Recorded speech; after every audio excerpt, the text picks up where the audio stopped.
सो दोस्तों अज का ये वीडियो काफ़ी महत्वपूर्ण विषय ते आ ते विषय आएगा अपना फिलॉसफी का। फिलॉसफी दे विच जिहड़े मुख तौर ते दो ही स्कूल हुंदे ने या दो ही तरह की फिलॉसफी पूरी दुनिया में हैगी आ। एक हैगी आ विचारवाद, एक हैगी आ पदार्थवाद। कोई बंदा जां तां विचारवादी हो सकदा आ जां पदार्थवादी हो सकदा आ। कोई बंदा हो सकदा अपने आप नूं कहे कि मैं पदार्थवादी हाँ पर अपने व्यवहार दे विच हो सकदा वो विचारवादी होवे, ते कोई हो सकदा ये क्लेम करे कि मैं विचारवादी हाँ पर असल विच वो पदार्थवादी हो सकदा आ अपने व्यवहार दे विच, प्रैक्टिस दे विच। इस गल नूं समझण दे लई पहलां तां आपां ये शब्दां दे बहुते उच्च ना पईए, इन्हां शब्दां ते आईए सीधा सीधा भी आ इन्हां दा मतलब की है या विचारवाद ते पदार्थवाद की ने। देखो विचारवाद नूं अंग्रेजी च कहंदे आ आइडियलिज्म ते पदार्थवाद नूं अंग्रेजी च कहंदे आ मटीरियलिज्म। तो आप ये देखांगे कि किसी भी समस्या नूं, किसी भी वर्तारे नूं समझण दा जिहड़ा तरीका आ, सोचण समझण दा तरीका आ, वो दो ही तरह का हो सकता है, या विचारवादी तरीका हो सकता है या पदार्थवादी तरीका हो सकता है। पर इस तो पहला कि आप इन्हां दे उहदे च जाइए भी असल विच पदार्थवाद ते विचारवाद विच की बेसिक फर्क है, तो वो फर्क दे नाल की फर्क पैंदा आ अपना किसी भी समस्या नूं समझण विच ते उस समस्या दा हल करन दे विच। सो बड़ा ही महत्वपूर्ण है इन्हां दा मतलब समझना। पर उस तो भी पहला ये महत्वपूर्ण है कि तुसीं जो पहला ही सोची बैठे हो भी आ होगा आइडियलिज्म ते आ होगा मटीरियलिज्म, पहला उत्ते गल कर ली जाए। क्योंकि मैं ये देखा कि आइडियलिज्म जे मैं चलो इस तरह पंजाबी वाले शब्दों को छड्ड के जे आप सिर्फ अंग्रेजी के शब्दों की गल करिए तो एक सीधे तौर पर कुछ लोग ना शब्द तो ही कोई मतलब पहला ही बनाई बैठे होंगे ने, क्योंकि इन्हें कुछ शब्द सुने होंगे ने। जिवें हुण आइडियल शब्द आ, आइडियल शब्द कई बार ऐ वरत लेंदे कि मेरा फलाना मेरा आइडियल टीचर आ, भी फलाना अध्यापक मेरा आइडियल आ, भी या फलाने नूं मैं अपना आइडियल मनदा, यह जिहा कुछ करते हैं अंग्रेजी शब्द वरतते हैं। तो कई लोगों को लगता कि भी आदर्शां ते चलना मतलब या आदर्श जिहदे बंदे दे आदर्श होण भी वो आइडियलिस्टिक आ, भी उहदे आदर्श हैगे ने कुछ। जिहदे बंदे दे कोई कुछ ना होवे, उहदे पल्ले थल्ले कोई आदर्श ना होण, वो एवें तुरिया फिरदा होवे, भी उन्होंने यह लगता भी शायद मटीरियलिस्टिक हुंदा है या मटीरियलिज्म विच विश्वास रखने वाला हुंदा है। पर इदां दा कुछ भी नहीं है, ये बिल्कुल गलत है। आप मूल रूप से समझांगे इन्हां दा मतलब की है। क्योंकि मैं ये क्यों कह रहा, मैं इस तरह क्यों दस रहा कि लोग ऐ समझते हैं, क्योंकि मैं ये देखा, मैं ये सुनिया कई जगह जाके चंगे चंगे किसी लैक्चर हाल च चंगा भला बंदा लैक्चर दिंदा होया, चंगा भला कोई प्रोफैसर भी कई बार ये कह दिंदा वा कि अजकल दुनिया बड़ी खराब है जी, मटीरियलिस्टिक हो गई है दुनिया। मतलब कि हुण उत्थे वो की मतलब समझ रहा होंदा मटीरियलिस्टिक तो, मतलब वो कहना चाह रहा होंदा भी अजकल लोग पैसे पिछे भजदे आ, भी कोई हर बंदा कार वड्डी रखना चाहता है, वड्डी कोठी पाना चाहता है, लोगों नूं दिखावा करना चाहता है, या बहुत चंगे कपड़े महंगे कपड़े पाना चाहता है ना, गहना गट्टा रखना चाहता है अपने घरे भर के, भी ये अजकल दुनिया बड़ी मटीरियलिस्टिक हो गई आ। इस तरह के शब्द इस तरह के संदर्भ विच लोग वरत लैंदे ने। हुण किड्डा वड्डा अनर्थ है इस शब्द का, ये आपां इस लैक्चर के एंड तक समझ आ जाऊगा कि बेसिकली जेड़ा जिथे वो मटीरियलिस्टिक शब्द वरत रहे होंदे ने लोग, असल में उन्हें मटीरियलिज्म नहीं कहते। मटीरियलिज्म का लैना देना उस चीज़ के नाल सीधे उदा नहीं हैगा, उन्होंने कहते हैं उपभोगतावाद या अंग्रेजी च कहते हैं कंज्यूमरिज्म। उन्होंने आप कंज्यूमरिज्म कहने आ। कंज्यूमरिज्म का कहने का भाव है कि भी जिमें कि कंज्यूम करना, भी खाऊ जे लोग जिमें तुरे फिरदे सब कुछ कंज्यूम करना चाहते हैं ना, महंगा महंगा समान खरीदना चाहते हैं, खाना चाहते हैं, वधिया वड्डी कोठी या वो अपना दिखावा करना चाहते हैं, बहुत सारा धन इकट्ठा करना चाहते हैं, या फिर मतलब कंज्यूमरिज्म उस कैटेगरी च जाता है। मतलब यानी जेड़ी जिथे वो मटीरियलिज्म शब्द वरत लेंदे ने असल में कंज्यूमरिज्म है, तो ये अपना विषय ही नहीं गा, ये बारे तो मैं गल ही नहीं कर रहा। इसलिए तुसीं ये ना सोचो, इसलिए जे तुहाडे विचों किसी नूं भी ये भुलेखा सीगा कि मटीरियलिज्म शायद आ हुंदा है, मटीरियलिज्म मटीरियल पिछे भजना, मटीरियल इकट्ठा करना या इदां दा कुछ, तो बिल्कुल इस तरह का नहीं हैगा। इनू अपने दिमाग चों कढ दो पहला, सो दैट आपां अगे गल शुरू कर सकीए। तो आइडियलिज्म भी इहदा लेना भी आदर्शां नाल नहीं हैगा, भी आदर्शां दे नाल जिहड़े बंदा जिंदगी जिउंदा है भी वो आइडियलिस्टिक हुंदा है, तो आइडियलिज्म हैगा वा जिहड़े बंदे दे कुछ आदर्श होण भी वो आइडियलिस्टिक है। ये भी बिल्कुल गप्पा, इस तरह का कुछ नहीं हुंदा, इस तरह की कोई गल नहीं है। आइडियलिज्म ते मटीरियलिज्म के अर्थ असल में कुछ होर ने। फिलॉसफी दे विच ਆਈਡੀਅਲਿਜ਼ਮ ਤੇ ਮਟੀਰੀਅਲਿਜ਼ਮ ਕਿਸੇ ਵੀ ਸਮੱਸਿਆ ਨੂੰ ਸਮਝਣ ਦਾ ਤੇ ਉਸ ਦਾ ਹੱਲ ਕਰਨ ਦੇ ਲਈ ਵੀ ਤੁਸੀਂ ਪ੍ਰੈਕਟਿਸ 'ਚ ਕਿਸ ਤਰ੍ਹਾਂ ਪੈਂਦੇ ਹੋ, ਅਭਿਆਸ 'ਚ ਕਿਸ ਤਰ੍ਹਾਂ ਪੈਂਦੇ ਹੋ, ਇਹਦਾ ਫਰਕ ਹੈ। ਮਤਲਬ ਇਹਦਾ ਤਰੀਕਾ ਹੈ। ਜਾਂ ਤਾਂ ਕੋਈ ਬੰਦਾ ਵਿਚਾਰਵਾਦੀ ਹੋ ਸਕਦਾ ਜਾਂ ਕੋਈ ਬੰਦਾ ਪਦਾਰਥਵਾਦੀ ਹੋ ਸਕਦਾ। ਕੋਈ ਵੀ ਸਮੱਸਿਆ ਨੂੰ, ਸਮਾਜਿਕ ਸਮੱਸਿਆ ਨੂੰ ਜਾਂ ਫਿਰ ਕਿਸੇ ਵੀ ਵਰਤਾਰੇ ਨੂੰ, ਭੌਤਿਕ ਵਰਤਾਰੇ ਨੂੰ ਸਮਝਣ ਦੇ ਲਈ ਜਾਂ ਤਾਂ ਬੰਦਾ ਪਦਾਰਥਵਾਦੀ ਹੋ ਸਕਦਾ ਜਾਂ ਵਿਚਾਰਵਾਦੀ ਹੋ ਸਕਦਾ। ਹੁਣ ਹੁੰਦਾ ਕੀ ਆ, ਕਈ ਲੋਕ ਇਹ ਕਹਿੰਦੇ ਨੇ ਕਿ ਮੈਂ ਪਦਾਰਥਵਾਦੀ ਹਾਂ, ਉਹ ਕਲੇਮ ਕਰਦੇ ਨੇ ਵੀ ਮੈਂ ਪਦਾਰਥਵਾਦੀ ਹਾਂ, ਪਰ ਹੁੰਦੇ ਉਹ ਵਿਚਾਰਵਾਦੀ ਨੇ ਆਪਣੀ ਅਭਿਆਸ ਦੇ ਵਿੱਚ। ਉਹ ਅੱਗੇ ਅਭਿਆਸ ਉਹਨਾਂ ਦਾ ਵਿਚਾਰਵਾਦੀ ਚੱਲ ਰਿਹਾ ਹੁੰਦਾ। ਕਈ ਲੋਕ ਕਹਿੰਦੇ ਨੇ ਮੈਂ ਵਿਚਾਰਵਾਦੀ ਹਾਂ, ਪਰ ਉਹਨਾਂ ਦਾ ਅਭਿਆਸ ਜਿਹੜਾ ਆ ਉਹਦੇ 'ਚ ਉਹ ਪਦਾਰਥਵਾਦੀ ਹੋ ਸਕਦੇ ਨੇ। ਇਸੇ ਲਈ ਆਪਾਂ ਨੂੰ ਇਹਦਾ ਬਰੀਕ ਜਿਹੜਾ ਉਹ ਹੈਗਾ ਉਹ ਸਮਝਣਾ ਚਾਹੀਦਾ ਫ਼ਰਕ, ਅਤੇ ਆਪਣੀ ਪਹਿਲਾਂ ਦੀ ਜਿਹੜੀ ਧਾਰਨਾਵਾਂ ਬਣੀਆਂ ਹੋਈਆਂ ਉਹਨਾਂ ਨੂੰ ਤੋੜ ਕੇ ਆਪਾਂ ਗੱਲ, ਇਹ ਬਿਲਕੁਲ ਮੁੱਢਲਾ ਹੀ ਲੈਸਨ ਆ ਸਮਝ ਲਓ ਫਿਲਾਸਫੀ ਦਾ। ਇਹ ਬਿਲਕੁਲ ਮੁੱਢਲਾ ਜਾਂ ਉਹਦੇ ਵਿੱਚ ਮੌਰਿਸ ਕੌਨਫੋਰ ਦੀ ਜਿਹੜੀ ਕਿਤਾਬ ਆ ਜਿਹਦੇ ਵਿੱਚੋਂ ਕਿ ਮੈਂ ਇਹ ਵੀਡੀਓ ਤਿਆਰ ਕਰਕੇ ਤੁਹਾਨੂੰ ਦੇ ਰਿਹਾ, ਉਹ ਜੋ ਵੀ ਉਹਦੇ ਦੂਜਾ ਚੈਪਟਰ ਆ ਉਹਦੇ ਵਿੱਚ ਵੀ ਇਹ, ਅਤੇ ਅਸਲ ਵਿੱਚ ਇੱਥੋਂ ਹੀ ਸ਼ੁਰੂ ਹੁੰਦੀ ਆ ਅਸਲੀ ਗੱਲਬਾਤ ਫਿਲਾਸਫੀ ਦੇ ਬਾਰੇ। ਸੋ ਆਪਾਂ ਹੁਣ ਦੇਖਦੇ ਹਾਂ ਕਿ ਅਸਲ ਵਿੱਚ ਮਟੀਰੀਅਲਿਜ਼ਮ ਅਤੇ ਆਈਡੀਅਲਿਜ਼ਮ ਕੀ ਹੈ, ਮਟੀਰੀਅਲਿਸਟਿਕ ਹੋਣ ਦਾ ਜਾਂ ਆਈਡੀਅਲਿਸਟਿਕ ਹੋਣ ਦਾ ਮਤਲਬ ਕੀ ਹੈ, ਅਤੇ ਇਸ ਤਰ੍ਹਾਂ ਬੰਦਾ ਅਲੱਗ-ਅਲੱਗ ਨਤੀਜਿਆਂ 'ਤੇ ਅਲੱਗ-ਅਲੱਗ ਵਿਵਹਾਰ ਵਿੱਚ ਕਿਵੇਂ ਪਹੁੰਚਦਾ ਆ ਕਿਸੇ ਵੀ ਇੱਕ ਸਮੱਸਿਆ ਨੂੰ ਲੈ ਕੇ। ਆਪਾਂ ਇਹਦੀ ਐਗਜ਼ਾਮਪਲ ਵੀ ਲਵਾਂਗੇ। ਪਹਿਲਾਂ ਆਪਾਂ ਸਮਝੀਏ ਵੀ ਆਹ ਕੀ ਹੈ ਮਟੀਰੀਅਲਿਜ਼ਮ ਅਤੇ ਆਈਡੀਅਲਿਜ਼ਮ, ਕਿਉਂਕਿ ਜਿਹੜੀ ਗੱਲ ਮੈਂ ਹੁਣੀ ਤੁਹਾਡੇ ਨਾਲ ਕੀਤੀ, ਇਹ ਆਈਡੀਅਲਿਜ਼ਮ ਨੂੰ ਲੋਕ ਥੋੜ੍ਹਾ ਜਿਹਾ ਐਂ ਸੋਚਦੇ ਨੇ ਵੀ ਬੜੀ ਚੰਗੀ ਗੱਲ ਹੋਣੀ ਹੈ ਆਈਡੀਅਲਿਜ਼ਮ, ਅਤੇ ਮਟੀਰੀਅਲਿਜ਼ਮ ਸ਼ਾਇਦ ਮਾੜੀ ਗੱਲ ਹੋਣੀ ਹੈ। ਜਿਵੇਂ ਮੈਂ ਤੁਹਾਨੂੰ ਦੱਸਿਆ ਕੰਜ਼ਿਊਮਰਿਜ਼ਮ ਨਾਲ ਲੋਕ ਨਾ ਭੁਲੇਖਾ ਪਾ ਲੈਂਦੇ ਨੇ, ਅਤੇ ਉਹ ਕੰਜ਼ਿਊਮਰਿਜ਼ਮ ਨੂੰ ਹੀ ਮਟੀਰੀਅਲਿਜ਼ਮ ਸਮਝ ਲੈਂਦੇ ਨੇ। ਇਸ ਲਈ ਉਹ ਕਹਿੰਦੇ ਨੇ ਵੀ ਮੈਂ ਤਾਂ ਆਈਡੀਅਲਿਸਟਿਕ ਹੋਣਾ ਚਾਹੁੰਦਾ ਹਾਂ। ਉਹਨਾਂ ਨੂੰ ਮਤਲਬ ਵੀ ਕਈ ਵਾਰ ਨਹੀਂ ਪਤਾ ਹੁੰਦਾ ਵੀ ਆਈਡੀਅਲਿਸਟਿਕ ਹੋਣ ਦਾ ਅਸਲੀ ਮਤਲਬ ਕੀ ਹੈ, ਮਟੀਰੀਅਲਿਸਟਿਕ ਹੋਣ ਦਾ ਅਸਲੀ ਮਤਲਬ ਕੀ ਹੈ।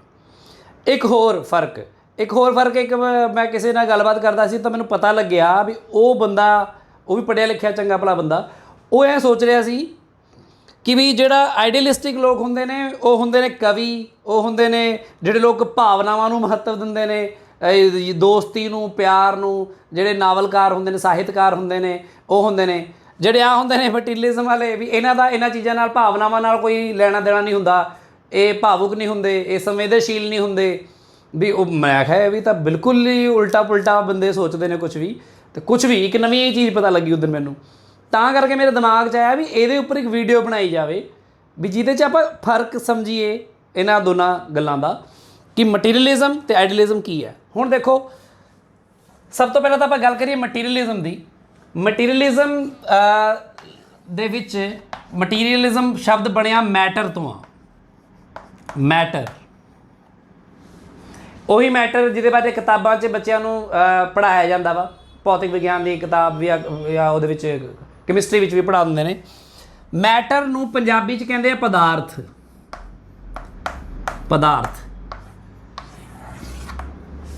ਅਤੇ ਮਟੀਰੀਅਲਿਜ਼ਮ ਨੂੰ ਕਹਿੰਦੇ ਆ ਪਦਾਰਥਵਾਦ।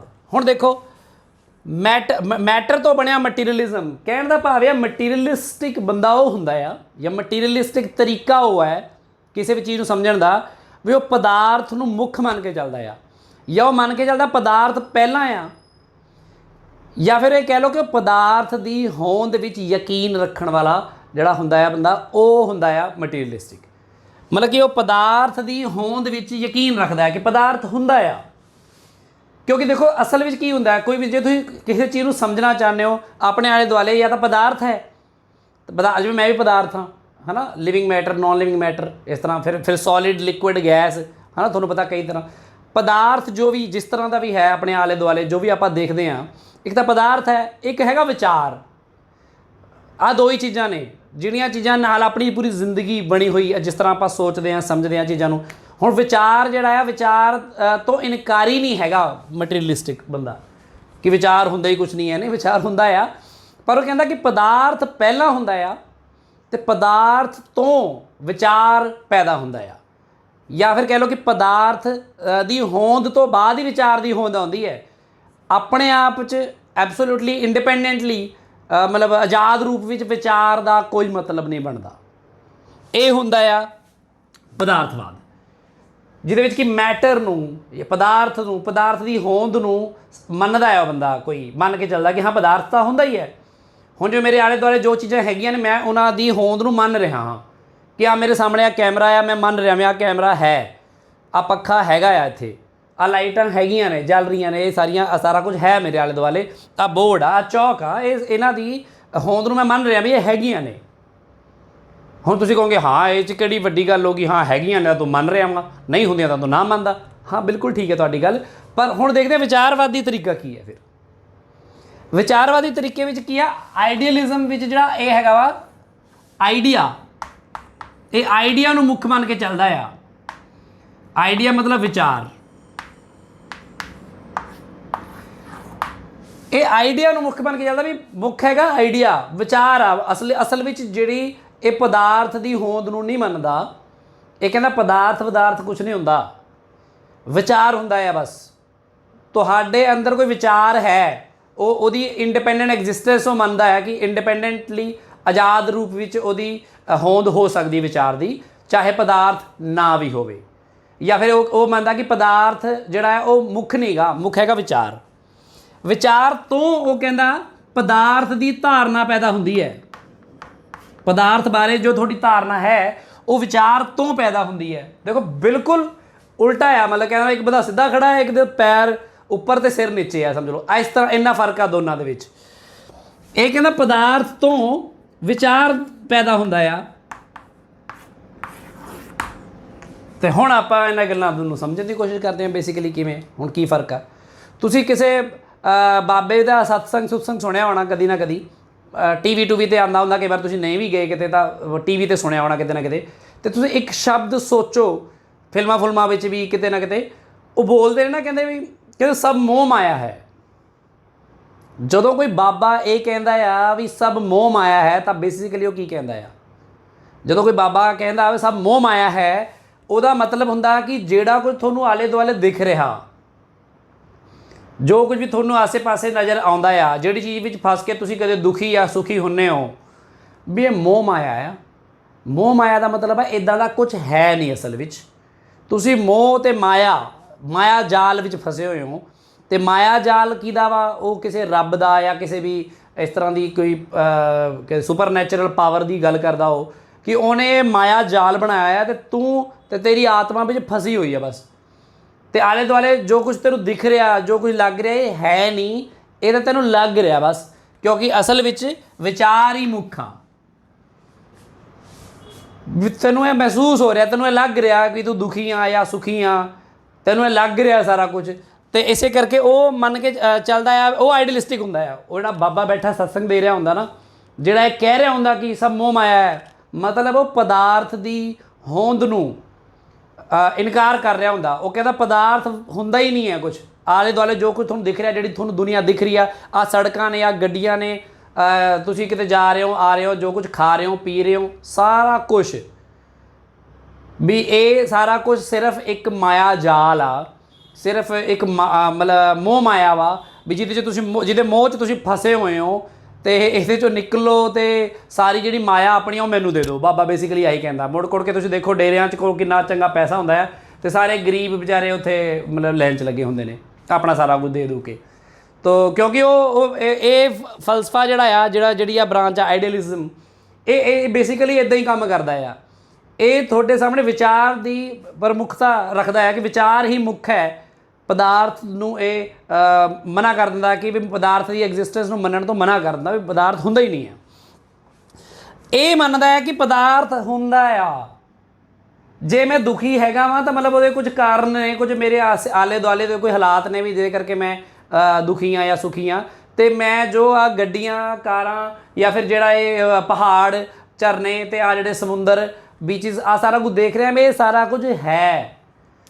ਇਹ ਕੋਈ ਮਿੱਥਿਆ ਨਹੀਂ ਆ, ਇਹ ਕੋਈ ਮੋਹ ਆਇਆ ਨਹੀਂ ਹੈ, ਇਹ ਅਸਲ ਵਿੱਚ ਹੈ। ਇਹ ਚੌਕ ਹੈਗਾ ਆ ਅਸਲ ਵਿੱਚ। ਇਹ ਮੇਰਾ ਕੋਈ ਵਿਚਾਰ ਨਹੀਂ ਵੀ ਚੌਕ ਵਰਗਾ ਮੈਨੂੰ ਲੱਗ ਰਿਹਾ ਵੀ ਚੌਕ ਹੈ, ਮੈਨੂੰ ਲੱਗ ਰਿਹਾ ਕਿ ਮੈਂ ਲਿਖ ਰਿਹਾ, ਮੈਨੂੰ ਲੱਗ ਰਿਹਾ ਕਿ ਮੈਂ ਪੜ੍ਹਾ ਰਿਹਾ। ਇਹ ਅਸਲੀਅਤ ਆ, ਮਤਲਬ ਮੈਂ ਇਸ ਅਸਲੀਅਤ ਵਿੱਚ ਯਕੀਨ ਰੱਖ ਰਿਹਾ ਕਿ ਇਹ ਅਸਲੀਅਤ ਹੈ, ਇਹ ਕੋਈ ਮੋਹ ਮਾਇਆ ਨਹੀਂ ਗੀ। ਅਤੇ ਇਹਦੇ ਪਿੱਛੇ ਕੋਈ ਵੀ ਸੁਪਰੀਮ ਵਿਚਾਰ ਨਹੀਂ ਹੈਗਾ, ਕੋਈ ਸੁਪਰ ਨੈਚੁਰਲ ਪਾਵਰ ਜਾਂ ਰੱਬ ਜਾਂ ਕੋਈ ਇੱਦਾਂ ਦੀ ਮੈਂ ਤਾਕਤ ਵੀ ਯਕੀਨ ਨਹੀਂ ਰੱਖ ਰਿਹਾ। ਕਿ ਉਹਨੇ ਮੈਨੂੰ ਆ ਫਸਾਇਆ ਹੋਇਆ ਇਹਦੇ ਮੋਹ ਜਾਲ ਦੇ ਵਿੱਚ, ਅਤੇ ਮਤਲਬ ਇਹਦੇ ਨਾਲ ਮੈਂ ਬਸ ਉਹਦੀ ਭਗਤੀ ਕਰੀ ਜਾਵਾਂ ਅਤੇ ਇਹ 'ਚੋਂ ਨਿਕਲ ਜਾਵਾਂ। ਇੱਦਾਂ ਦਾ ਕੁਛ ਨਹੀਂ ਹੁੰਦਾ। ਇਹ ਕੌਣ ਮੰਨਦੇ ਆ? ਇਹ ਮਟੀਰੀਅਲਿਸਟਿਕ ਲੋਕ ਮੰਨਦੇ ਆ।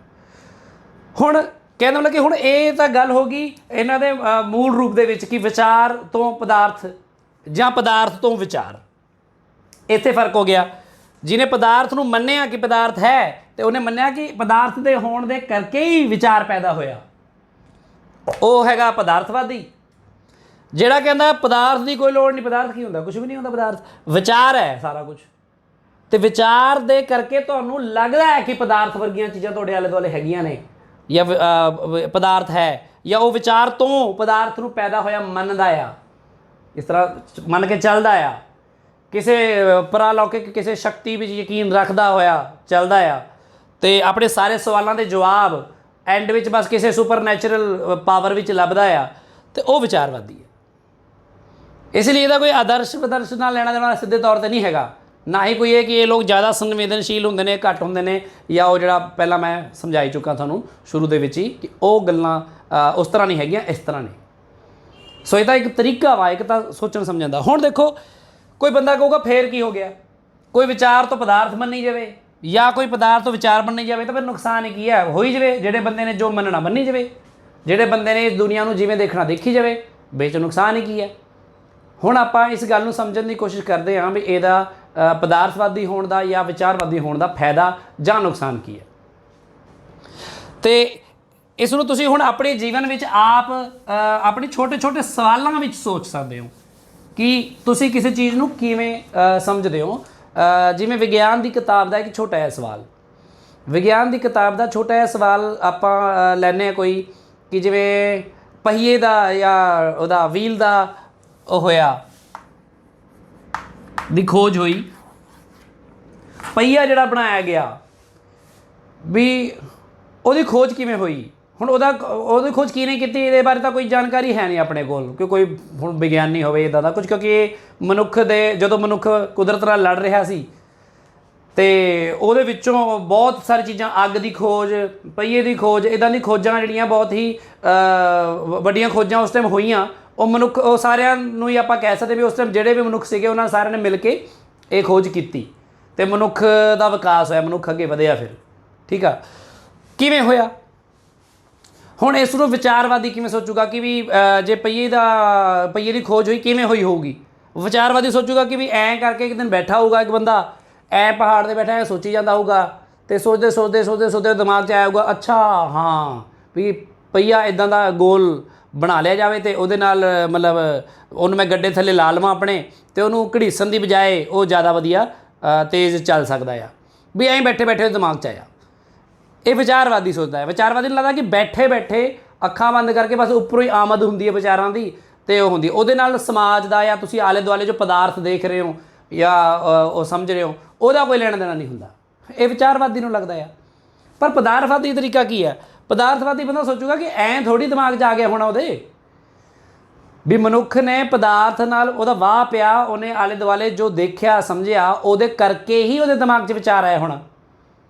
ਉਹ ਸੋਚੂਗਾ ਕਿ ਵੀ ਬੰਦੇ ਨੇ ਜਦੋਂ ਪਹਾੜਾਂ ਤੋਂ ਟੁੱਟ ਕੇ ਪੱਥਰ, ਜਿਵੇਂ ਲੈਂਡਸਲਾਈਡ ਵਗੈਰਾ ਹੁੰਦੀ ਹੈ, ਕੁਛ ਹੁੰਦਾ ਹੈ, ਗਿਰਦੇ ਹੋਏ ਰੁੜਦੇ ਹੋਏ ਦੇਖੇ ਹੋਣਗੇ, ਅਤੇ ਬਹੁਤ ਸਾਲਾਂ ਤੱਕ ਉਹ ਦੇਖਦਾ ਰਿਹਾ ਹੋਣਾ। ਤਾਂ ਹੋ ਸਕਦਾ ਕਿਸੇ ਮਨੁੱਖ ਦੇ ਦਿਮਾਗ 'ਚ ਆਇਆ ਹੋਣਾ ਕਿ ਜਿਹੜਾ ਪੱਥਰ ਤਾਂ ਇੱਦਾਂ ਦਾ ਹੁੰਦਾ ਹੈ, ਟੇਢਾ ਮੇਢਾ ਜਾਂ ਇਸ ਤਰ੍ਹਾਂ ਕਰਕੇ ਕੁਝ ਵੀ ਟੇਢਾ ਮੇਢਾ, ਵੀ ਉਹ 2-4 ਸਟੈਪ ਥੱਲੇ ਆ ਕੇ ਕਿਤੇ ਨਾ ਕਿਤੇ ਰੁਕ ਜਾਂਦਾ ਆ। ਪਰ ਜਿਹੜਾ ਪੱਥਰ ਇਸ ਤਰ੍ਹਾਂ ਦਾ ਹੁੰਦਾ ਹੈ ਲਗਭਗ ਗੋਲ, ਵੀ ਉਹ ਬੜੀ ਤੇਜ਼ ਰੁੜਦਾ ਹੈ, ਥੱਲੇ ਆ ਜਾਂਦਾ ਵਾ। ਸੋ ਇਹ ਉਹਦਾ ਤਰੀਕਾ ਕਿ ਮਤਲਬ ਉਹ ਇਹ ਸੋਚ ਰਿਹਾ ਕਿ ਵੀ ਸ਼ਾਇਦ ਵੀ ਪਹੀਏ ਦਾ ਜਿਹੜਾ ਪਹੀਏ ਦੀ ਖੋਜ ਆ ਐ ਹੋਈ ਹੋਣੀ ਆ, ਵੀ ਬੰਦੇ ਦੇ ਦਿਮਾਗ ਵਿੱਚ ਇਹ ਸਭ ਤਾਂ ਆਇਆ ਹੋਣਾ ਕਿਉਂਕਿ ਉਹਨੇ ਬਹੁਤ ਕੁਝ ਦੇਖਿਆ ਹੋਣਾ। ਪਹਿਲਾਂ ਪਦਾਰਥ ਹੋਊਗਾ ਅਤੇ ਪਦਾਰਥ ਤੋਂ ਉਹਦੇ ਦਿਮਾਗ 'ਚ ਇਸ ਬਾਰੇ ਵਿਚਾਰ ਪੈਦਾ ਹੋਇਆ ਹੋਊਗਾ। ਅਤੇ ਜਿਹੜਾ ਵਿਚਾਰਵਾਦੀ ਆ ਉਹ ਤਾਂ ਕਹੂਗਾ ਬਸ ਐਂ ਕਰਕੇ ਬੰਦੇ ਦੇ ਦਿਮਾਗ 'ਚ ਵੈਸੇ ਅੱਖਾਂ ਬੰਦ ਕੀਤੀਆਂ, ਦਿਮਾਗ 'ਚ ਆ ਗਿਆ ਅਤੇ ਉਹਨੇ ਐਂ ਕਰ ਲਿਆ। ਇਹ ਹੋ ਗਿਆ ਵਿਚਾਰਵਾਦੀ ਤਰੀਕਾ। ਕਿਹੜਾ ਸਹੀ ਆ? ਤੁਸੀਂ ਆਪ ਸੋਚੋ। ਤੁਸੀਂ ਆਪ ਸੋਚ ਸਕਦੇ ਹੋ ਵੀ ਦੋਨਾਂ 'ਚੋਂ ਕਿਹੜਾ ਤਰੀਕਾ ਜ਼ਿਆਦਾ ਸਹੀ ਹੈ। ਦੂਜਾ, ਫਿਰ ਜੇ ਮੈਂ ਐਂ ਪੁੱਛ ਲਵਾਂ ਕਿਸੇ ਬੰਦੇ ਨੂੰ ਕਿ ਬੰਦੇ ਨੇ ਵੀ ਮਾਂਸ ਨੂੰ ਭੁੰਨ ਕੇ ਖਾਣਾ ਕਿਵੇਂ ਸਿੱਖ ਲਿਆ, ਵੀ ਮਾਂਸ ਨੂੰ ਭੁੰਨ ਕੇ ਖਾਣਾ ਬੰਦੇ ਨੇ ਕਿਵੇਂ ਸਿੱਖ ਲਿਆ, ਅਤੇ ਇਹਦੇ ਬਾਰੇ ਜੇ ਹੁਣ ਮੈਂ ਗੱਲ ਕਰਾਂ ਕਿਸੇ ਵਿਚਾਰਵਾਦੀ ਨਾਲ, ਤੇ ਉਹ ਕਹੂਗਾ ਵੀ ਬੰਦੇ ਨੂੰ ਐ ਲੱਗਿਆ ਹੋਣਾ ਜਾਂ ਕੱਚਾ ਮਾਸ ਖਾਂਦੇ ਖਾਂਦੇ ਵੀ ਉਹਨੂੰ ਸਵਾਦ ਨਹੀਂ ਲੱਗਿਆ ਹੋਣਾ, ਉਹਨੇ ਭੁੰਨ ਲਿਆ ਹੋਣਾ ਤੇ ਭੁੰਨ ਕੇ ਖਾਣਾ ਸ਼ੁਰੂ ਕਰਤਾ ਹੋਣਾ, ਜਾਂ ਉਹਦੇ ਦਿਮਾਗ 'ਚ ਵਿਚਾਰ ਸਿੱਧਾ ਹੀ ਆਇਆ ਹੋਣਾ ਵੀ ਭੁੰਨ ਕੇ ਖਾਇਆ ਜਾਵੇ ਤੇ ਉਹ ਖਾਣ ਲੱਗ ਗਿਆ ਹੋਣਾ। ਪਰ ਇੱਕ ਪਦਾਰਥਵਾਦੀ ਬੰਦਾ ਐ ਨਹੀਂ ਸੋਚੂਗਾ, ਉਹ ਸੋਚੂਗਾ ਵੀ ਇੱਦਾਂ ਹੀ ਥੋੜ੍ਹੀ ਦਿਮਾਗ ਵਿੱਚ ਵਿਚਾਰ ਆ ਜਾਊਗਾ ਕਿ ਭੁੰਨ ਕੇ ਖਾਇਆ ਜਾਵੇ। ਅੱਗ ਤੋਂ ਤਾਂ ਮਨੁੱਖ ਡਰਦਾ ਸੀ, ਫਿਰ ਅੱਗ ਨੂੰ ਉਹਨੇ ਫਿਰ ਜਾਨਵਰਾਂ ਨੂੰ ਡਰਾਉਣ ਲਈ ਤੇ ਆਪਣੀ ਸੁਰੱਖਿਆ ਲਈ ਵਰਤਣਾ ਸ਼ੁਰੂ ਕਰ ਲਿਆ ਸੀ। ਠੀਕ ਹੈ ਨਾ। ਉਦੋਂ ਕੀ ਹੁੰਦਾ ਸੀ, ਉਹ ਐਂ ਸੋਚੂਗਾ ਵੀ ਜੰਗਲਾਂ 'ਚ ਜਦੋਂ ਅੱਗ ਲੱਗ ਜਾਂਦੀ ਹੁੰਦੀ, ਜਿਵੇਂ ਅੱਜ ਕੱਲ੍ਹ ਵੀ ਲੱਗ ਜਾਂਦੀ ਆ, ਕੋਈ ਤੀਲੀ ਲਾ ਕੇ ਲਾਉਣ ਥੋੜ੍ਹੀ ਜਾਂਦਾ ਵਾ, ਹੈ ਨਾ। ਮਤਲਬ ਜੰਗਲਾਂ 'ਚ ਅੱਗ ਜਿਵੇਂ ਲੱਗਦੀ ਆ, ਮੌਸਮ ਗਰਮ ਹੁੰਦਾ ਆ, ਉਹਦੇ ਕਰਕੇ ਤੇ ਜਲ ਜਾਂਦੇ ਨੇ। ਉਹ ਜਦੋਂ ਜੰਗਲਾਂ 'ਚ ਅੱਗ ਲੱਗਦੀ ਹੈ, ਬਹੁਤ ਸਾਰੇ ਜਾਨਵਰ ਮਰ ਗਏ ਹੋਣਗੇ। ਕੋਈ ਬੰਦਾ ਤੁਰਿਆ ਫਿਰਦਾ, ਉਹਨੇ ਦੇਖਿਆ ਹੋਣਾ ਕਿ ਉਹਨੂੰ ਸ਼ਿਕਾਰ ਨਹੀਂ ਲੱਭਿਆ ਹੋਣਾ, ਮਰੇ ਹੋਏ ਅਤੇ ਜਲੇ ਹੋਏ ਜਾਨਵਰ ਉਹਨੂੰ ਮਿਲੇ ਹੋਣਗੇ ਅਤੇ ਭੁੱਖ ਇੰਨੀ ਲੱਗੀ ਵੀ ਉਹਨੂੰ ਲੱਗਿਆ ਹੋਣਾ ਵੀ ਹੁਣ ਮੈਂ ਇਹਨੂੰ ਹੀ ਖਾ ਲਵਾਂ। ਅਤੇ ਉਹਨੇ ਜਦੋਂ ਜਲਿਆ ਹੋਇਆ ਭੁੰਨਿਆ ਹੋਇਆ ਜਿਹੜਾ ਜਾਨਵਰ ਆ ਉਹਦਾ ਮਾਸ ਖਾਧਾ, ਫਿਰ ਉਹਨੂੰ ਪਤਾ ਲੱਗਿਆ ਹੋਣਾ ਕਿ ਵੀ ਇਹ ਤਾਂ ਬੜਾ ਸਵਾਦ ਆ ਅਤੇ ਨਰਮ ਆ ਅਤੇ ਪਹਿਲਾਂ ਨਾਲੋਂ ਜ਼ਿਆਦਾ ਵਧੀਆ ਇਹ।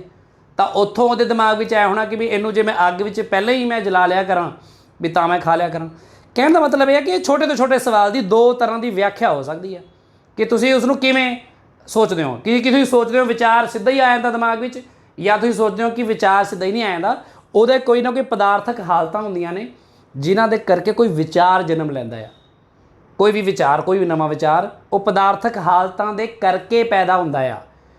ਅਤੇ ਤੁਸੀਂ ਪਦਾਰਥਕ ਹਾਲਤਾਂ ਨੂੰ ਮੁੱਖ ਮੰਨ ਕੇ ਚੱਲਦੇ ਹੋ ਤਾਂ ਤੁਸੀਂ ਪਦਾਰਥਵਾਦੀ ਹੋ। ਅਤੇ ਜੇ ਤੁਸੀਂ ਪਦਾਰਥਕ ਹਾਲਤਾਂ ਨੂੰ ਇਗਨੋਰ ਕਰਕੇ ਇਹ ਸੋਚਦੇ ਹੋ ਕਿ ਵੀ ਵਿਚਾਰ ਹੀ ਮੁੱਖ ਹੈ, ਵੀ ਦਿਮਾਗ 'ਚ ਐਂ ਹੀ ਵਿਚਾਰ ਆ ਜਾਂਦੇ ਹੁੰਦੇ ਨੇ, ਤਾਂ ਫਿਰ ਮਤਲਬ ਤੁਸੀਂ ਵਿਚਾਰਵਾਦੀ ਹੋ। ਹੁਣ ਆਪਾਂ ਜਿਹੜੀ ਕਿਤਾਬ ਦਾ ਮੈਂ ਜ਼ਿਕਰ ਕੀਤਾ, ਉਸ ਕਿਤਾਬ ਦੀ ਕੁਛ ਉਦਾਹਰਨਾਂ ਨਾਲ ਇਸ ਗੱਲ ਨੂੰ ਸਮਝਣ ਦੀ ਕੋਸ਼ਿਸ਼ ਕਰਦੇ ਹਾਂ ਕਿ ਇਹਨਾਂ ਦੀ ਕਿਸੇ ਇੱਕ ਸਵਾਲ ਨੂੰ ਸਮਝਣ ਲਈ ਕਿਹੜੀਆਂ ਵਿਆਖਿਆਵਾਂ ਕਰਦੇ ਨੇ ਵਿਚਾਰਵਾਦੀ ਲੋਕ ਅਤੇ ਪਦਾਰਥਵਾਦੀ ਲੋਕ। ਉਹਦੇ ਵਿੱਚ ਇੱਕ ਐਗਜ਼ਾਮਪਲ ਇਹ ਹੋਈ ਵੀ ਝੱਖੜ ਕਿਉਂ ਆਉਂਦੇ ਨੇ। ਝੱਖੜ ਕਿਉਂ ਆਉਂਦੇ ਨੇ?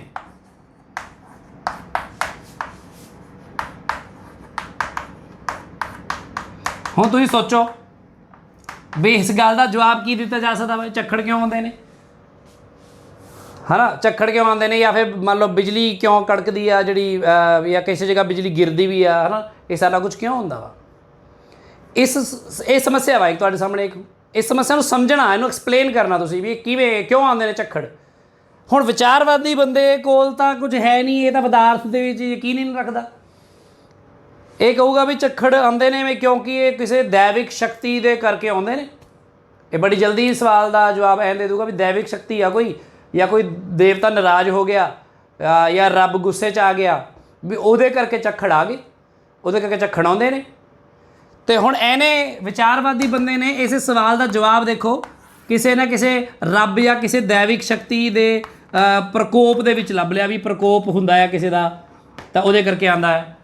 ਬਹੁਤ ਜ਼ਿਆਦਾ ਮੀਂਹ ਪੈਂਦਾ ਹੋਵੇ, ਲੋਕ ਕਹਿੰਦੇ ਇੰਦਰ ਭਗਵਾਨ ਗੁੱਸੇ 'ਚ ਆ ਗਿਆ, ਇੱਦਾਂ ਦਾ ਜਿਵੇਂ ਸਵਾਲ ਹੁੰਦੇ ਨੇ ਜਵਾਬ। ਇਹ ਵਿਚਾਰਵਾਦੀ ਲੋਕਾਂ ਦਾ ਨਜ਼ਰੀਆ ਆ। ਉਹ ਇਹ ਸੋਚਦੇ ਨੇ ਵੀ ਬਸ ਹਰ ਗੱਲ ਦਾ ਜਵਾਬ ਉਹ ਕਿਸੇ ਨਾ ਕਿਸੇ ਆਪਣੇ ਆਪ ਕਿਸੇ ਵਿਚਾਰ ਨੂੰ ਪੈਦਾ ਕਰਕੇ ਉਹਦੇ ਵਿੱਚੋਂ ਲੱਭ ਲੈਂਦੇ ਨੇ। ਪਰ ਪਦਾਰਥਵਾਦੀ ਬੰਦਾ ਥੋੜ੍ਹੀ ਮੰਨੂਗਾ ਕਿ ਵੀ ਇਸ ਤਰ੍ਹਾਂ ਵੀ ਐਂ ਹੀ ਝੱਖੜ ਆਉਂਦੇ ਨੇ ਤਾਂ ਕੋਈ ਕਾਰਨ ਨਹੀਂ ਹੈਗਾ।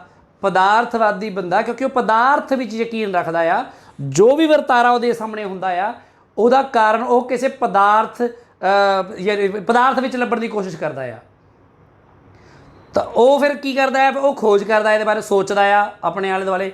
ਫਿਰ ਉਹ ਫਿਰ ਵਿਗਿਆਨਕ ਤਰੀਕੇ 'ਤੇ ਪਹੁੰਚਦਾ ਆ ਕਿ ਬੱਦਲਾਂ ਦੇ ਵਿੱਚ ਆਪਾਂ ਨੂੰ ਜਿਵੇਂ ਹੁਣ ਪਤਾ ਆ, ਹੁਣ ਤਾਂ ਚਲੋ ਬਹੁਤ ਅੱਗੇ ਤੱਕ ਆ ਗਿਆ ਵਿਗਿਆਨ, ਕਿ ਵੀ ਉਹ ਤਾਂ ਆਉਂਦੇ ਨੇ ਵੀ ਬੱਦਲਾਂ ਦੇ ਵਿੱਚ ਚਾਰਜ ਹੁੰਦਾ ਆ। ਉਹ ਜਦੋਂ ਡਿਸਚਾਰਜ ਹੁੰਦਾ ਹੈ ਤਾਂ ਉਹ ਜਿਹੜੀ ਜਦੋਂ ਹਵਾ ਦੇ ਵਿੱਚੋਂ ਵੀ ਬਿਜਲੀ ਪਾਸ ਹੋਣ ਲੱਗ ਜਾਂਦੀ, ਜਿਵੇਂ ਕਰੰਟ ਤਾਰ 'ਚੋਂ ਨਿਕਲਦਾ ਆ, ਤਾਂ ਉਹੀ ਆਪਾਂ ਨੂੰ ਬਿਜਲੀ ਕੜਕਦੀ ਹੋਈ ਦਿਖਦੀ ਆ। ਅਤੇ ਜਦੋਂ ਬੱਦਲ ਦੇ ਉੱਪਰ ਬਹੁਤ ਜ਼ਿਆਦਾ ਚਾਰਜ, ਬਹੁਤ ਜ਼ਿਆਦਾ ਵੋਲਟੇਜ ਆ ਜਾਵੇ ਅਤੇ ਨੀਚੇ ਜ਼ਮੀਨ 'ਤੇ ਉਹਨੂੰ ਕੋਈ ਨੇੜੇ ਕੋਈ ਇਸ ਤਰ੍ਹਾਂ ਦਾ ਰਸਤਾ ਮਿਲ ਜਾਵੇ ਜਿੱਥੇ ਕਿ ਕੋਈ ਕੰਡਕਟਰ ਜਾਂ ਕੋਈ ਪੇੜ ਹੋ ਗਿਆ, ਜਿਵੇਂ ਕਈ ਵਾਰ ਆਪਾਂ ਸੁਣਿਆ ਕਿ ਮੱਝਾਂ 'ਤੇ ਜਾਂ ਕਿਸੇ 'ਤੇ ਬਿਜਲੀ ਗਿਰ ਜਾਂਦੀ ਹੈ, ਤਾਂ ਉਹ ਡਿਸਚਾਰਜ ਜਦੋਂ ਹਵਾ ਦੇ ਵਿੱਚੋਂ ਹਵਾ ਨੂੰ ਆਇਓਨਾਈਜ਼ ਕਰਕੇ ਉਹਦੇ ਵਿੱਚੋਂ ਦੀ ਹੋ ਜਾਵੇ ਅਤੇ ਆਪਾਂ ਕਹਿੰਦੇ ਵੀ ਫਲਾਣੀ ਥਾਂ ਬਿਜਲੀ ਗਿਰੀ ਆ, ਹੈ ਨਾ, ਬਿਜਲੀ ਡਿੱਗੀ ਆ। ਉਹ ਹੁੰਦਾ ਕਿ ਉਹ ਡਿਸਚਾਰਜ ਹੀ ਹੋ ਰਿਹਾ ਹੁੰਦਾ ਚਾਰਜ ਦਾ।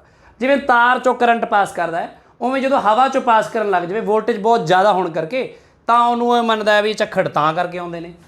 ਜਾਂ ਫਿਰ ਉਹ ਇਹਦਾ ਕੁਦਰਤ ਦੇ ਨਿਯਮਾਂ ਦੇ ਵਿੱਚ ਕੁਦਰਤ ਦੇ ਕੁਝ ਨਿਯਮ ਖੋਜੂਗਾ ਅਤੇ ਉਹਦੇ ਵਿੱਚ ਉਹ ਲੱਭੂਗਾ ਕਾਰਨ ਇਸ ਗੱਲ ਦਾ ਵੀ ਝੱਖੜ ਕਿਉਂ ਆਉਂਦੇ ਨੇ।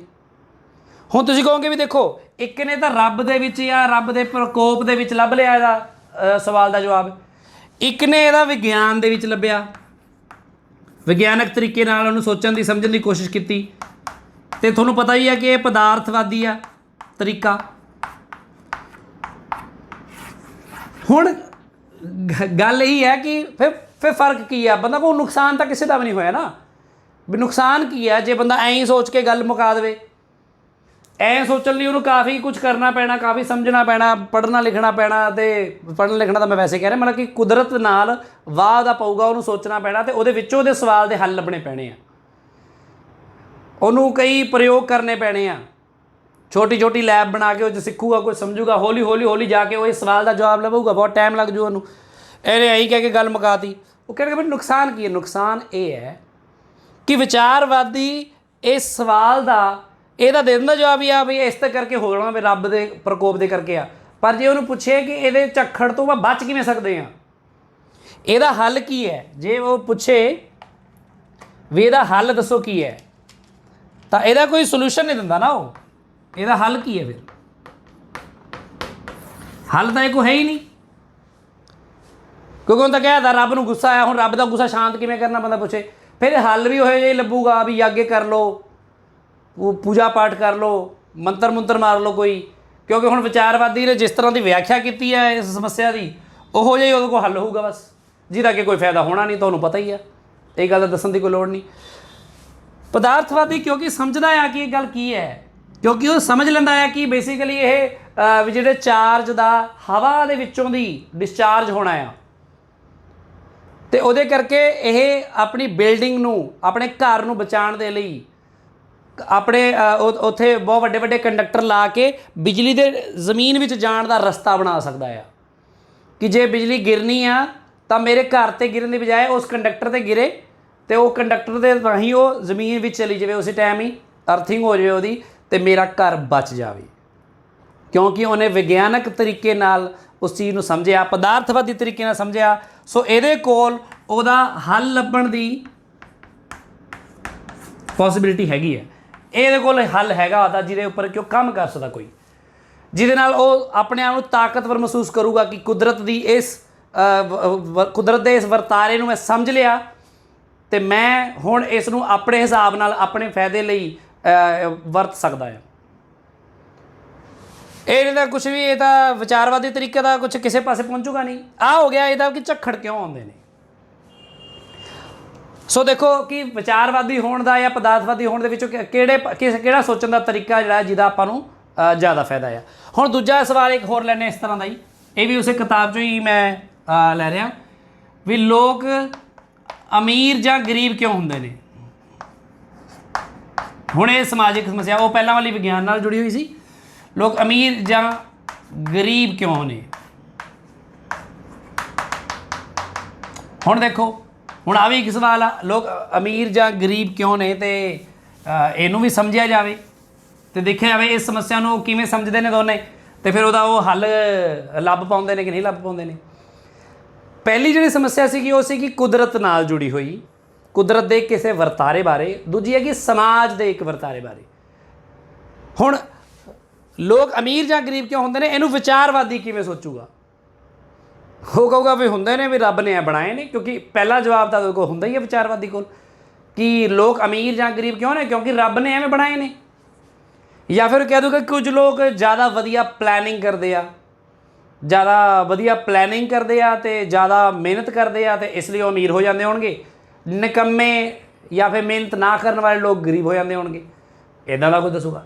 ਜਾਂ ਫਿਰ ਉਹ ਇਹਦਾ ਹੱਲ ਲੱਭੂਗਾ ਕਿ ਵੀ ਸ਼ਾਇਦ ਲੋਕਾਂ ਦੇ ਸੁਭਾਅ ਅਲੱਗ-ਅਲੱਗ ਤਰ੍ਹਾਂ ਦੇ ਹੁੰਦੇ ਨੇ, ਕੁਝ ਲੋਕ ਸੁਸਤ ਹੁੰਦੇ ਨੇ, ਕੁਝ ਚੁਸਤ ਹੁੰਦੇ ਨੇ। ਜਿਹੜੇ ਚੁਸਤ ਹੁੰਦੇ ਨੇ ਵੀ ਉਹ ਅਮੀਰ ਹੋ ਜਾਂਦੇ ਨੇ, ਜਿਹੜੇ ਸੁਸਤ ਹੁੰਦੇ ਨੇ ਉਹ ਗਰੀਬ ਹੋ ਜਾਂਦੇ ਨੇ ਕਿਉਂਕਿ ਸੁਸਤ ਹੁੰਦੇ ਨੇ। ਮਤਲਬ ਇਸ ਤਰ੍ਹਾਂ ਦੇ ਜਵਾਬ ਅਮੀਰੀ ਜਾਂ ਗਰੀਬੀ ਦੀ ਐਕਸਪਲੇਨੇਸ਼ਨ ਲਈ ਲੱਭੂਗਾ ਕੌਣ? ਵਿਚਾਰਵਾਦੀ ਬੰਦਾ। ਸੋ ਉਹ ਉਹਨੂੰ ਵੀ ਕਿਸੇ ਨਾ ਕਿਸੇ ਰੱਬ ਦੀ ਉਹਦੇ ਨਾਲ ਜੋੜੂਗਾ। ਜਿਵੇਂ ਪਹਿਲਾਂ ਜੋ ਗੁਲਾਮਦਾਰੀ ਸੀ, ਗੁਲਾਮਦਾਰੀ ਯੁੱਗ ਵਿੱਚ ਤਾਂ ਪੜ੍ਹਾਇਆ ਜਾਂਦਾ ਸੀ ਨਾ, ਉਦੋਂ ਤਾਂ ਲੋਕਾਂ ਨੂੰ ਪੜ੍ਹਾਇਆ ਜਾਂ ਦੱਸਿਆ ਹੀ ਹੈ। ਜਿਹੜੇ ਵੀ ਉਸ ਟਾਈਮ ਪੜ੍ਹਾਉਣ ਵਾਲੇ, ਜਿਵੇਂ ਆਪਣੇ ਅੱਜ ਕੱਲ੍ਹ ਹੁੰਦੇ ਨੇ ਧਾਰਮਿਕ ਜਿਹੜੇ ਅੱਗੇ ਵੱਧ ਕੇ ਕੁਝ ਵੀ ਹੋ ਲਵੇ, ਮੌਲਵੀ ਹੋ ਜਾਵੇ, ਪੰਡਤ ਹੋ ਜਾਵੇ, ਕੁਝ ਵੀ, ਫਿਰ ਉਹ ਜਿਵੇਂ ਪੜ੍ਹਾਉਂਦੇ ਉਹ ਆਹੀ ਪੜ੍ਹਾਉਂਦੇ ਸੀ ਕਿ ਰੱਬ ਨੇ ਇਹ ਬਣਾਏ ਨੇ ਗੁਲਾਮ ਅਤੇ ਮਾਲਕ, ਵੀ ਇਹ ਰੱਬ ਨੇ ਹੀ ਬਣਾਏ ਨੇ ਮਾਲਕ ਅਤੇ ਗੁਲਾਮ। ਹੋ ਗਿਆ ਐਕਸਪਲੇਨੇਸ਼ਨ ਹੋ ਗਈ ਉਹਨਾਂ ਦੀ। ਜਿਵੇਂ ਇਹਦੀ ਜਗ੍ਹਾ ਮੈਂ ਪੁੱਛ ਰਿਹਾ ਮਾਲਕ ਅਤੇ ਗੁਲਾਮ ਕਿਉਂ ਹੁੰਦੇ ਸੀ ਉਦੋਂ, ਵੀ ਮਾਲਕ ਅਤੇ ਗੁਲਾਮ ਜਿਸ ਤਰ੍ਹਾਂ ਸਲੇਵਰੀ ਸਿਸਟਮ ਹੁੰਦਾ ਸੀ ਗੁਲਾਮਦਾਰੀ ਯੁੱਗ ਵਿੱਚ, ਕਿਉਂ ਹੁੰਦੇ ਸੀਗੇ?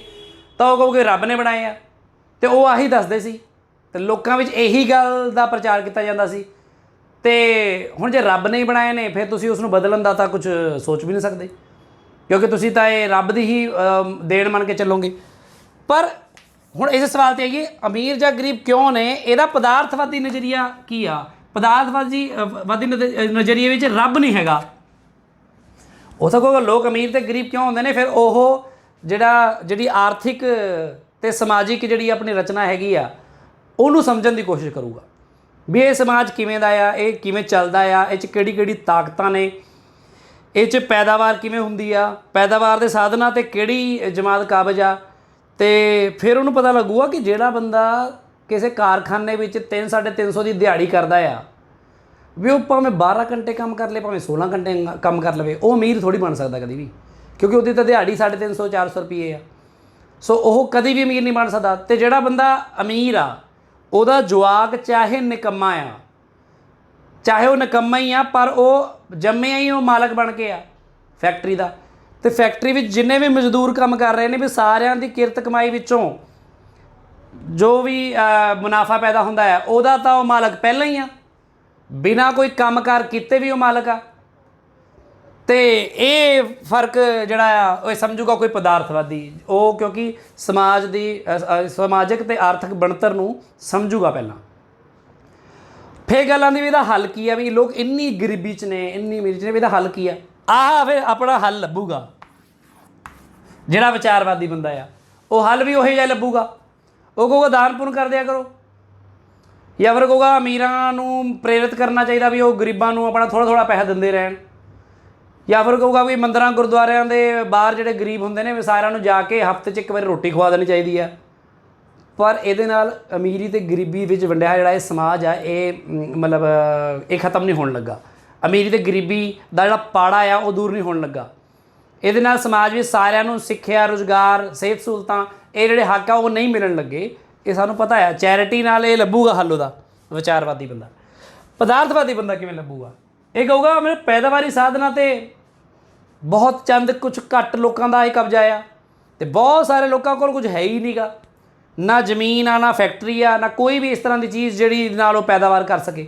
ਉਹਦੇ ਕੋਲ ਵੇਚਣ ਲਈ ਬਸ ਆਪਣੇ ਦੋਨੇ ਹੱਥ ਨੇ, ਆਪਣਾ ਸਰੀਰ ਆ, ਵੀ ਉਹ ਜਾ ਕੇ ਕਿਤੇ ਦਿਹਾੜੀ 'ਤੇ 400 ਤੇ ਨਹੀਂ ਤਾਂ 500 ਤੇ 500 ਤੇ ਨਹੀਂ ਤਾਂ 600 ਤੇ ਵੱਧ ਤੋਂ ਵੱਧ ਸਾਰਾ ਦਿਨ 12 ਤੋਂ ਲੈ ਕੇ 14 ਘੰਟੇ ਕੰਮ ਕਰੂਗਾ, ਇੰਨੇ ਕੁ ਪੈਸੇ ਲਿਆਊਗਾ, ਉਹਦੇ ਨਾਲ ਉਹ ਆਪਣਾ ਢਿੱਡ ਭਰ ਸਕਦਾ, ਬਸ ਜਿਉਂਦਾ ਰਹਿ ਸਕਦਾ। ਵੱਧ ਤੋਂ ਵੱਧ ਇੱਕ ਜਵਾਕ ਜੰਮ ਸਕਦਾ ਤਾਂ ਕਿ ਉਹ ਜਵਾਕ ਵੀ ਸਿਰਫ ਜਿਉਂਦਾ ਹੀ ਰਹਿ ਸਕੇ ਅਤੇ ਵੱਡਾ ਹੋ ਕੇ ਉਹਦੀ ਜਗ੍ਹਾ ਲੈ ਕੇ ਉਸੇ ਫੈਕਟਰੀ ਵਿੱਚ ਮਜ਼ਦੂਰ ਬਣ ਸਕੇ। ਹੁਣ ਤੁਸੀਂ ਕਹੋਗੇ ਕਿ ਵੀ ਕਈ ਵਾਰ ਅਖਬਾਰਾਂ 'ਚ ਤਾਂ ਆਉਂਦਾ ਵਾ ਕਿ ਫਲਾਣੇ ਰਿਕਸ਼ੇ ਵਾਲੇ ਦੇ ਬੱਚੇ ਨੇ ਉਹ ਕਰ ਲਿਆ, ਵੀ ਫਲਾਣਾ ਪੇਪਰ ਪਾਸ ਕਰ ਲਿਆ। ਇਹ ਗੱਲ ਵੱਖਰੀ ਹੈ, ਇਹ ਬਹੁਤ ਐਕਸੈਪਸ਼ਨਲ ਕੇਸ ਹੈ। ਮਤਲਬ ਇਹ ਕੋਈ ਉਹਦਾ ਵਰਤਾਰੇ ਦਾ ਕੋਈ ਉਹ ਪਾਰਟ ਨਹੀਂ ਗਾ ਵੀ ਤੁਸੀਂ ਉਸ ਨੂੰ ਇਸ ਤਰ੍ਹਾਂ ਸਮਝੋਗੇ ਵੀ ਇਸ ਲਈ ਲੋਕ ਅਮੀਰ ਅਤੇ ਗਰੀਬ ਨੇ। ਸੋ ਪਦਾਰਥਵਾਦੀ ਬੰਦਾ ਕਿਉਂਕਿ ਉਹ ਇਸ ਤਰ੍ਹਾਂ ਸਮਝੂਗਾ ਤਾਂ ਉਹ ਸਮਾਜ ਨੂੰ ਬਦਲਣ ਦੀ ਕੋਸ਼ਿਸ਼ ਕਰ ਸਕਦਾ ਆ। ਉਹ ਉਹਦਾ ਹੱਲ ਲੱਭਣ ਦੇ ਲਈ ਕੋਈ ਇਨਕਲਾਬੀ ਤਰੀਕਾ ਜਾਂ ਵਿਗਿਆਨਕ ਤਰੀਕਾ ਲੱਭੂਗਾ। ਸਮਾਜ ਵਿਗਿਆਨ ਪੜ੍ਹੂਗਾ, ਹੋਰ ਸਮਝੂਗਾ, ਹੋਰ ਬਰੀਕੀਆਂ 'ਚ ਜਾ ਕੇ ਸਮਝੂਗਾ ਵੀ ਸਮਾਜ ਇਸ ਤਰ੍ਹਾਂ ਦਾ ਕਿਉਂ ਹੈ, ਅਤੇ ਸਮਾਜ ਨੂੰ ਬਦਲਣ ਦੀ ਕੋਸ਼ਿਸ਼ ਕਰ ਸਕਦਾ ਆ। ਸੋ ਇਸ ਤਰ੍ਹਾਂ ਦੇਖੋ ਕਿ ਪਦਾਰਥਵਾਦੀ ਅਤੇ ਵਿਚਾਰਵਾਦੀ ਲੋਕ ਕਿਸ ਤਰ੍ਹਾਂ ਕਿਸੇ ਇੱਕ ਸਮੱਸਿਆ ਨੂੰ ਅਲੱਗ-ਅਲੱਗ ਤਰੀਕੇ ਨਾਲ ਸਮਝਦੇ ਨੇ ਅਤੇ ਅਲੱਗ-ਅਲੱਗ ਤਰ੍ਹਾਂ ਦੇ ਹੱਲ ਪੇਸ਼ ਕਰਦੇ ਨੇ, ਅਤੇ ਕਿਹੜੇ ਹੱਲ ਸਹੀ ਨੇ ਗਲਤ ਨੇ ਇਹ ਤੁਹਾਡੇ ਸਾਹਮਣੇ ਨੇ।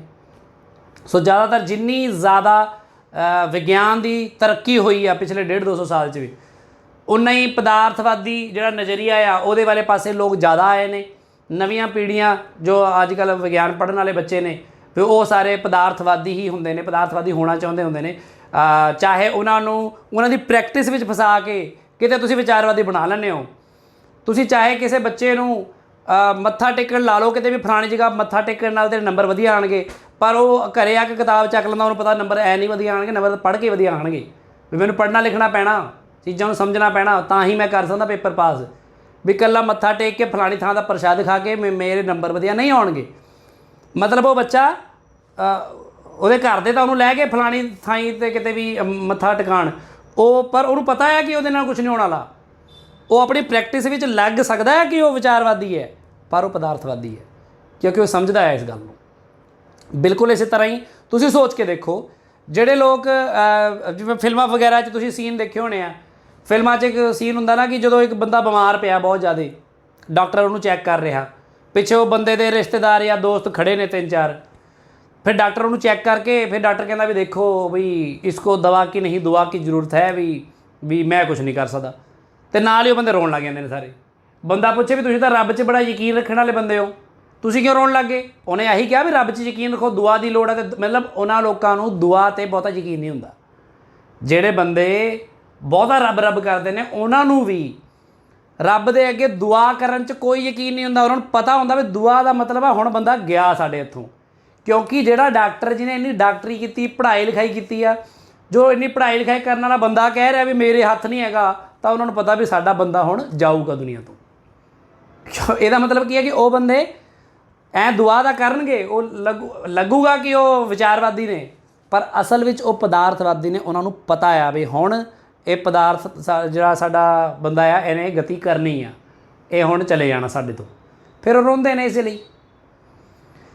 ਸੋ ਪਦਾਰਥਵਾਦੀ ਤਰੀਕਾ ਜਿਹੜਾ ਆ ਮਤਲਬ ਉਹ ਕੋਈ ਅਮਾਨਵੀ ਜਾਂ ਫਿਰ ਮਤਲਬ ਜਾਂ ਸੰਵੇਦਨਸ਼ੀਲਤਾ ਤੋਂ ਪਰੇ ਕੋਈ ਚੀਜ਼ ਨਹੀਂ ਹੈਗੀ, ਬਲਕਿ ਪਦਾਰਥਵਾਦੀ ਲੋਕ ਜ਼ਿਆਦਾ ਚੰਗੇ ਅਤੇ ਸਹੀ ਤਰੀਕੇ ਦੇ ਨਾਲ ਕਿਸੇ ਸਮੱਸਿਆ ਨੂੰ ਸਮਝਦੇ ਨੇ ਅਤੇ ਉਹਦਾ ਹੱਲ ਵੀ ਪੇਸ਼ ਕਰਦੇ ਨੇ, ਕਰ ਸਕਦੇ ਨੇ। ਸੋ ਸਾਨੂੰ ਅੱਗੇ ਪਦਾਰਥਵਾਦ ਦੇ ਅੱਗੇ ਹੋਰ ਕਈ ਲੇਅਰਸ ਵਿੱਚ ਆਪਾਂ ਇਹਨੂੰ ਸਮਝਿਆ ਜਾ ਸਕਦਾ, ਉਹਨੂੰ ਕਲਾਸੀਫਾਈ ਕੀਤਾ ਜਾ ਸਕਦਾ। ਇਸੇ ਤਰ੍ਹਾਂ ਹੀ ਵਿਚਾਰਵਾਦ ਦੀਆਂ ਵੀ ਕਈ ਤਰੀਕੇ ਨੇ ਜਿਨ੍ਹਾਂ ਨੂੰ ਸਮਝਿਆ ਜਾ ਸਕਦਾ। ਵਿਚਾਰਵਾਦ ਦੇ ਕਈ ਪੱਖ ਨੇ, ਅਧਿਆਤਮਵਾਦ ਆ ਜਾਂ ਕੁਝ ਵੀ ਹੈ, ਉਹਨੂੰ ਸਮਝਿਆ ਜਾ ਸਕਦਾ, ਅਤੇ ਆਪਾਂ ਇਹਨਾਂ ਦੇ ਉੱਪਰ ਅੱਗੇ ਆਉਣ ਵਾਲੇ ਵੀਡੀਓਜ਼ ਵਿੱਚ ਗੱਲ ਕਰਨ ਦੀ ਕੋਸ਼ਿਸ਼ ਕਰਾਂਗੇ। ਅੱਜ ਦਾ ਜਿਹੜਾ ਵਿਸ਼ਾ ਆ, ਅੱਜ ਦਾ ਜਿਹੜਾ ਇਹ ਵੀਡੀਓ ਬਸ ਇਸੇ ਬਾਰੇ। ਮੈਨੂੰ ਉਮੀਦ ਆ ਵੀ ਤੁਸੀਂ ਇਹ ਗੱਲ ਨੂੰ ਸਮਝ ਪਾਏ ਹੋਵੋਗੇ ਕਿ ਵਿਚਾਰਵਾਦੀ ਤਰੀਕਾ ਸੋਚਣ ਸਮਝਣ ਦਾ ਕੀ ਹੈ ਅਤੇ ਪਦਾਰਥਵਾਦੀ ਤਰੀਕਾ ਸੋਚਣ ਸਮਝਣ ਦਾ ਕੀ ਹੈ। ਮੈਂ ਇੱਕ ਪਦਾਰਥਵਾਦੀ ਹਾਂ, ਪਰ ਪਦਾਰਥਵਾਦੀ ਹੋਣ ਦਾ ਮਤਲਬ ਕੰਜ਼ਿਊਮਰਿਜ਼ਮ ਜਾਂ ਫਿਰ ਉਪਭੋਗਤਾਵਾਦੀ ਹੋਣਾ ਨਹੀਂ ਹੁੰਦਾ। ਮੈਂ ਬਸ ਇਹ ਗੱਲ ਸਮਝਾਉਣਾ ਚਾਹੁੰਦਾ ਸੀ। ਧੰਨਵਾਦ।